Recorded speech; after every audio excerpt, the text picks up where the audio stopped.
there for something that was so important in your life. So took my time to go there just for you not even to really be a yoga teacher, and that's not even to really have been signed up for the class. Hey guys, and welcome back to Little Black Book. You already know what time it is, baby. Listen, we're going to talk to you guys about Meka and Meka from Married at First Sight, episode 10, baby. Listen, if you're new to the channel, make sure you like, share, subscribe, click on that bell button for the notification of the uploads.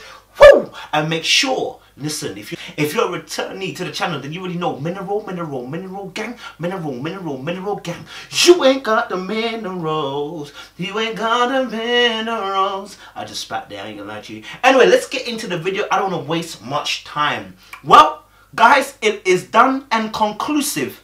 Michael is a goddamn liar. A goddamn liar. Look, I'm sorry for saying your name in vain. He's a liar, blood. Listen. Now, I said I wasn't sure 100%. I couldn't speculate. I couldn't talk about it. I couldn't say anything, just anything. I had to wait. And now we are waiting. And you see how the Bible says time and season? You know, that everything shall be revealed. Everything that's done in the darkness shall come to light. Well, look at this case here. Michael, who has been a born liar from the beginning. Listen, I'm just going to summarize it this way. I don't care if you felt like you weren't safe and you didn't feel vulnerable enough in front of Meka to lie. It's got nothing to do with that and all to do with you. I feel like a stranger in my own home. I feel uncomfortable in the bed that I sleep, that I share with my wife. And I'm sitting here thinking to myself, why am I putting myself to the ringer in this marriage? And how you felt like you needed to dispose of certain information. Either you're a yoga coach or you're not, yeah? If you are somebody who subs in, why don't you just say you sub in, blood? This is not a CV, yeah? This is not a CV. You are talking to a live person. You the CV part of things to get into Married at First Sight, fine. But when you were speaking to Meka, you could have told the truth. Like, blood, oh, listen, I ain't gonna lie to you. Listen, man does yoga thing, but I'm a sub in. You understand? Don't try it like you're a teacher when you're not a teacher, blood. You understand? That's for CVs. That's for people who are recruiting you. Not for the person who's trying to fall in love with you, my dog. You understand? Why you got to do that, blood? You understand? Then the job situation, fam. Now the job situation, the pay thing, we're not sure what's going on there, blood. Like, so far, it ain't looking good, my guy. You understand? Ain't looking good, my guy. Anyway, let's break it down. So obviously Michael came home and they were discussing about, he sat on the table and discussed about what he actually needs. Now, I'm going to be very honest. In this conversation, there are wrongs on both sides. I've already stated in previous episodes about Meka's attitude in terms of the way she speaks. The way she speaks is very incongruent and rude and abrupt. And actually, what I don't like about it is the fact that she talks almost like she's a parent to her partner. Now, this is so frustrating, and I said this from the last few episodes. Anybody speaking like that will cause frustration and friction in their relationship because I'm not your kid. Pinpoint exactly, like specifically what you need from me. I mean, this is a conversation we've already had several times. I need you to be a little bit more vulnerable. I need you. How? Like, I'm tired of you keep saying the same stuff. I'm a co-equal. I'm a human being. Don't take me for a monk. You understand? So when you start talking to me in a certain way, I'm going to start bringing energy in a certain way. Now, Michael may not retaliate because that's not his particular MO. His more MO is to shut down. Now, he really has a problem with shutting down anyway in communication. Then to add that abrasive stance from Meka, it's always going to cause that. So when he spoke about what he needs in a relationship, the first thing that Meka did was get frustrated and get angry and then respond in that anger and frustration. And she let it spill over and showcase to him. So what does he do? He naturally reacts as in, I don't want to really talk. But my only thing with that is, not only did Michael not just want to talk, he wasn't specific enough. Because as Meka was probing and asking, what is it that you need from me? He never specified what exactly he needs from her. So right now, we're still in limbo. You want communication. What does that look like to you?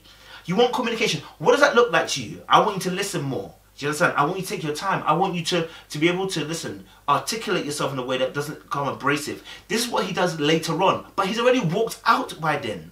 And so when he's asking... One, you need to communicate more. You need to be more expressive. I don't think that's vulnerable. That's more like taking initiative, but okay. But that's my point. My definition might be your definition. The fact of the matter is we're asking you to do something. one of the things I remember him saying that he wanted communication from his partner.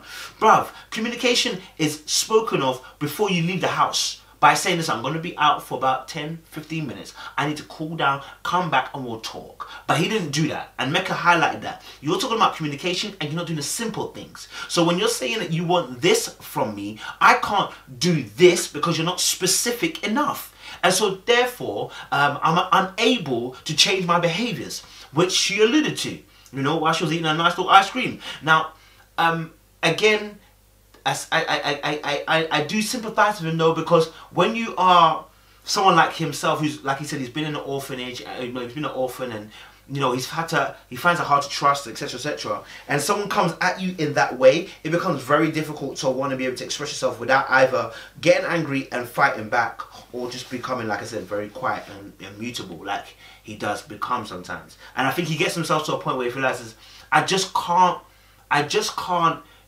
deal with the situation when you're like this. To communicate better, I need you to not have this disposition when we have this conversation all the time, or in general conversations all the time, because your response is anger. It doesn't really work for anybody. That's not vulnerable. And that's what he alluded to when he came back from the trip outside, wherever he went to, and came back with his bag and sat down and actually had a more productive conversation, because he expressed exactly what he was needing from the situation.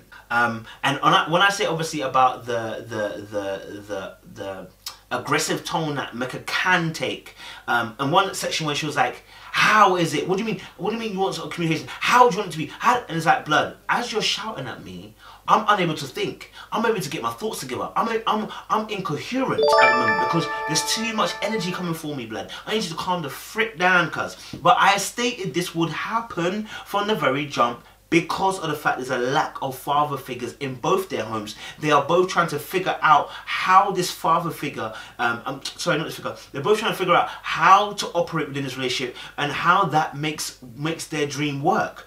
Because Michael is not ordinarily the alpha dominating male that screams and shouts on top of his lungs. And Meka may potentially want that because she never had that. She had a nurturing side of her mum, but never had that disciplinarian, that authority figure, that figure that will set things in pace. Do you understand? So maybe that's why she's so angst. You know, at one point he was defining he was beginning to be specific and define his vulnerability, and Meka cut across him. She cut him up. She said, obviously, and then she dismissed his point. So she not only cut across him, she then dismissed his point about vulnerability. And this can be so heartbreaking and so painful when you're trying to communicate and you finally muster the energy to communicate, and then you cut across the individual instead of letting the person finish. That is that in itself says, I don't respect your opinion. You're more vulnerable. I need you. How? Like, I'm tired of you keep saying the same stuff. Specific. Do you know what that means? Specific. How can I be more vulnerable for you? What are the things specifically that you would like me to do? Opinion doesn't really matter much. And so with that, again, I see where Michael is coming from in terms of that aggressiveness and that energy that, you know, it's not a nice thing to be on the end of. You know, she mentioned about, you know, articulation that, you know, you get mad when I don't meet an expectation you've never ever stated. And this is very key why a lot of relationships actually break down. People have expectations. You cannot be without it. You're a human being. Part of our disconnect is because you have these expectations and it's things that you need from me, but you never communicate them, and then you get mad when I don't meet them. You will have expectations. And as they had their expectations, what didn't happen is expressing of those expectations. Therefore, when I begin to when I begin to break or not make those expectations, you're then frustrated. But how can you be when you've never stated those expectations to me? So stating your expectations is very important. Remember I said about PEW, position, expectation, want. And if you don't state your expectation, how can I respond? How can you blame me for missing the mark when you never explained to me your expectation? I'm not wasting my breath to give you a whole list of stuff if I don't think it's gonna happen. I don't feel like it is, so I'm just taking it for what I got. I don't know how a marriage is ever gonna work like that, honestly. A marriage with me, a marriage. And then obviously, you know, she said obviously, why don't you give me a list of things that I can change, And then he said something that was very key. He said, you know what, I didn't think you would you'd actually take that on board, and you know, just going on the basis of the last few weeks, I don't think you'd take it on board. I'm like, blood, Are you alright? Based on the last few weeks. I'm like, blood, what about your behaviour for the last few weeks, bro? If she was judging you by those same behaviours, she wouldn't be standing here like she said. And she was actually right, she wouldn't be standing there. So it was, again, another cop-out by Michael. And I've seen that there were excuses starting to build like dishes in the sink. You know what I'm saying? And it's like interesting because they deal with conflict in two different ways. One runs toward it, one runs away from it.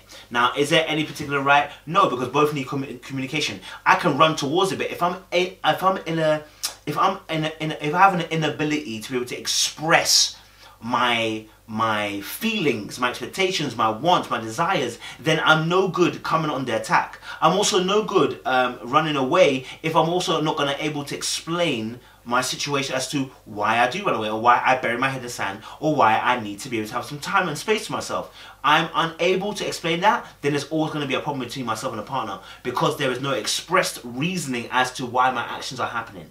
Do you understand? What I will say is also that one thing I would say is, obviously, you know, it's evident that, you know, Meka wants to keep trying and keep making this relationship work. But as she stated, the one thing that's stopping her from really releasing herself is the lies and all the lies that he's told. And I think from that case onwards, like, I just think to myself, it's not worth it, man. Do you know what I mean? If someone's a liar like this, blood, it's just not worth it. The little things can cause big-ass rifts in the future. Say that she's right, that some of the things you say are not true. Some of them, yes. And then obviously when Dr. Pepper comes in as well, I think it's quite interesting because when it comes in, we see that, we see with Meka and Michael, that Michael actually admits to not being honest about some of the things that he said. And that is a key thing as to what, you know, Meka was saying, which is that, listen, you're just not truthful. How can I trust you? Do you know what I'm saying? And this is the point. When you're a liar like this, how do you trust that individual person again? Do you know what I'm saying? How do you able to place your trust in that person that whatever they're saying to you is truthful? Do you know what I'm saying? So in a relationship, it's the exact same thing. It's like, if you can lie to me about this, you may lie to me about that, you may lie to me about this, and it just sets off a ticking time bomb in someone's head because they're only thinking about what lies you potentially could have done. That's why one of his behaviours, that during the conversation with Dr. Pepper, he was drinking a lot of that juice, boy. Kept on leaning over and drinking that juice. So obviously he was obviously nervous about the interaction with Dr. Pepper, and I think obviously, you know, there were some key important things, which is that when you're wanting vulnerability and, you know, yourself, you don't do vulnerability very well, you know, you have to take a bit of time because you just don't know. You don't want to trigger anything, and you want to also be respectful of each other because it's a gradual process. Do you understand? It's a gradual process. It doesn't come overnight. It doesn't come overnight at all. Unless he comes out to admit exactly what lies he's actually told, it's going to be very difficult for you know, people to want to move forward, because at the end of the day, you're not truthful, and you know that you can lie at any given time, unprovoked. And people don't like that, do you know what I'm saying? Because we like to have a routine, we like to be safe. And safety is normally doing routine. It's just doing the same thing over and over again. Guaranteed to keep you safe, but very monotonous. So, for me, he admitted that obviously there were some things that were untruthful. I don't personally think this relationship go forward. There were obviously issues, but I just think to myself, he isn't going to stop the lying. Because if he started like this already, what's going to happen in the future? Etc. Like, the lie was so blatantly obvious, Michael, that, you know, you have to wonder as to why you were doing it, because you're doing it on national television. You're going to get caught. Like, what are you doing? Do you know what I mean? Anyway, so guys, let us know your thoughts down below. What did you think about the Michael Meka situation? Let us know your kind of commentary, and we'll talk down below as well. Appreciate you guys. Stay locked, stay loaded. Love.